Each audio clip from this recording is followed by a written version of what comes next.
Magandang araw sa inyong lahat at welcome sa aking channel. May update ang showbiz insider na si OG Diaz patungkol kina Kim Chiu at Paolo Avellino bilang isang Kim Pao fan. Sa latest showbiz update, sinabi ni OG na maraming netizens ang nagtatanong sa kanya kung magjowa na kinakikiligang dalawang artista.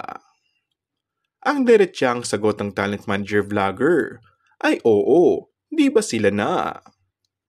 Ang nakakatuwa pang araw ay nabalitaan din niya mula sa kanyang source na mas masyadong sweet ang dalawa sa isa't isa ngayon. Ang nalaman ko lang mula sa production staff ng bago nilang movie ay parang hindi na raw sila nagtatago ng feelings ngayon, chika ni OG.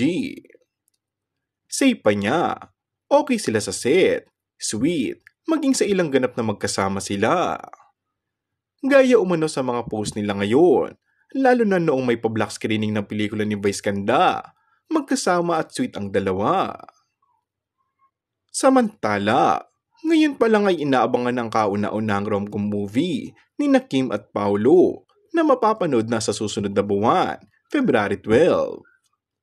Ang My Love Will Make You Disappear ay mula sa direksyon ni Chad V. Vidanes. And that's all for our today's video. Kung bago ka lang sa aking channel ay mag-subscribe at pindutin na rin ang notification bell. Maraming salamat!